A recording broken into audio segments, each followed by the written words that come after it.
And today we're going to talk to Tina, and Tina asks, "Dear Lori, I'm having a hard time with my daughter who doesn't seem to be able to stop and think before she acts. But she's not 4, she's 8, so shouldn't she be able to do this by now? She wants to immediately blame others no matter how gently I try to remind her or explain that she's doing this to herself, and if she would learn to be more responsible, it would be different. I don't want to punish, but I'm not sure how she's going to have any incentive to change her behavior if I'm not doing something to show her the consequences. I feel like I have tried to set limits, like hanging up her coat or not screaming at her sister, and I do it with patience and kindness. I've told her that she won't be able to get away with this behavior with other people, and I've given her lots and lots of chances to change, and yet nothing seems to work to help her control her behaviors or do what she's asked, within reason, of course. Can you help?" Tina, reasonable expectations are absolutely essential, and I don't want you to give up on those. It can be difficult to see the growth challenge in outbursts or defiance from our older kids, those 6, 7, 8, 9-year-olds, because we expect more at this age. We know that the brain typically has a greater ability to stay connected and regulated, connected to that thinking part of the brain as kids reach the school years. But that doesn't mean that every kid develops on the same timeline. So chronological age is not always the same as emotional age.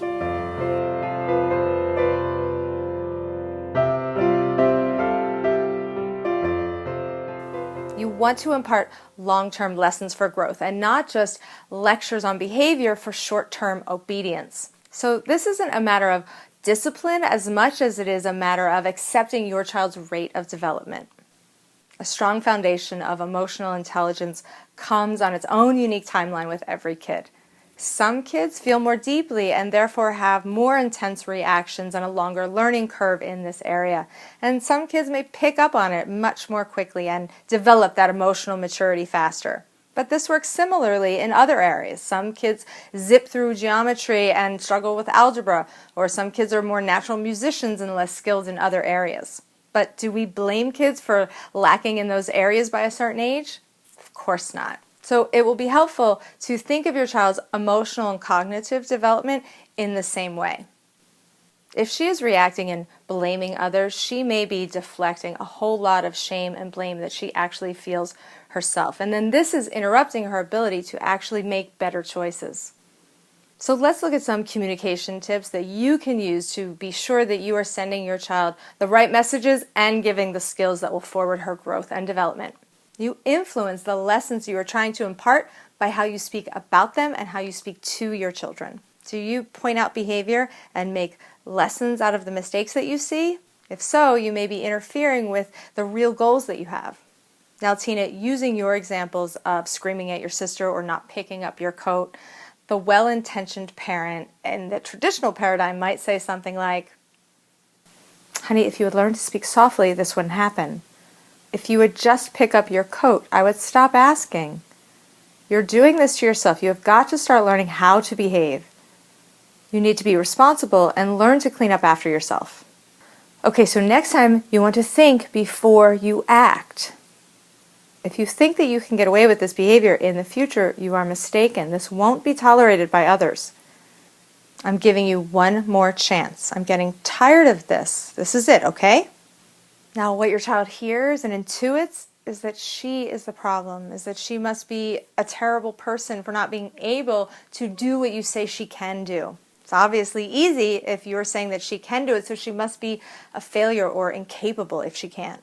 Not the best state of mind from which to make better decisions, and that knee-jerk response to blame others is likely her way of protecting herself from all of the shame that she feels around being the cause of this problem. Problems are not loved. They are rejected as unworthy and unacceptable.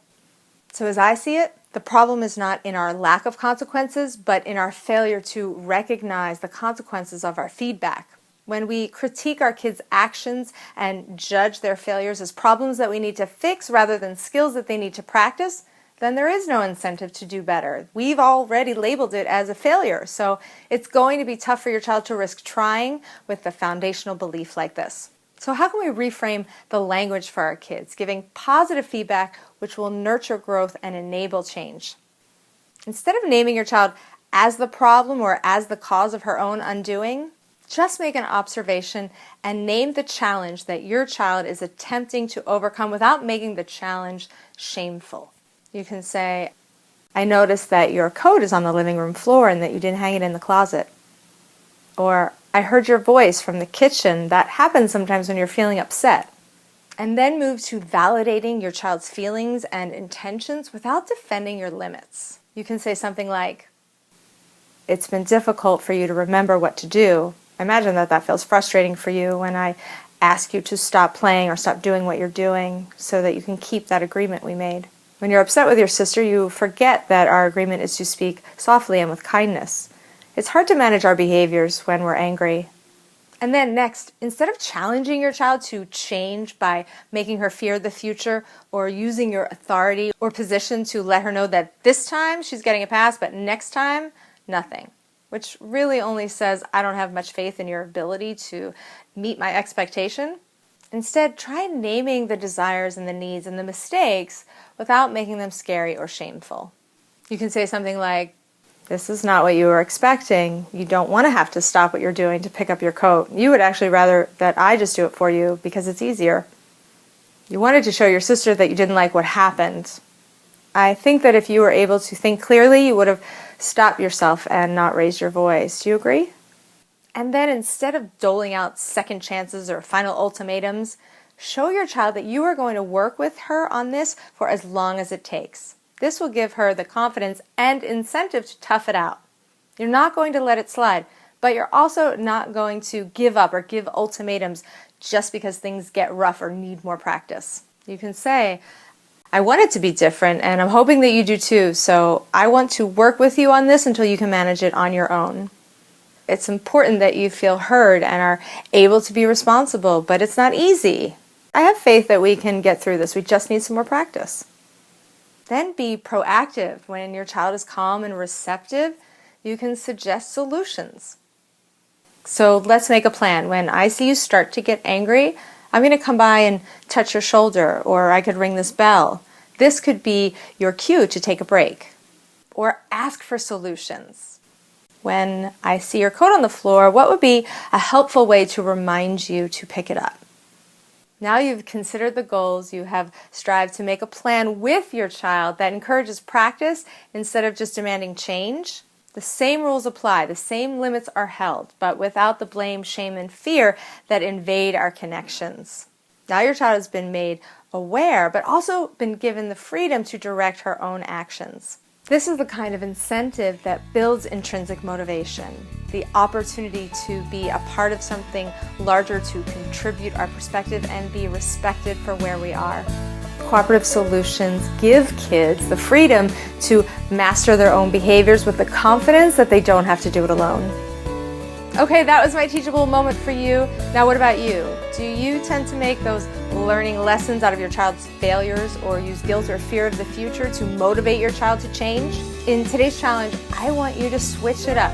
I want you to take those times that you use your child's failures, and I want you to pick out one proactive skill that you can give your child. What is a coping mechanism that you can provide in that moment? Instead of just naming behavior, how can you forward your child's growth with a skill or by listening? And then I'd love it if you would share your story in the comments below, because you never know, when you share your story, you just might inspire someone else towards the change that they were looking for. Now, did you like this video? Because if you did, I would love it if you would share it on your favorite social media site or with a friend or family member, someone that you love, because when you share the love spreads. And while you're at it, make sure you subscribe right here to my YouTube channel, because I add new videos all the time. And if you really want to start changing the way that you speak, you have to see my brand new 4-part parenting series, Conscious Communication Tips. It's free and it's just for you. You can get it when you visit teachthroughlove.com and subscribe for updates. Thank you so much for watching and for sharing. Until next time, please remember, it's about consciousness, not perfection.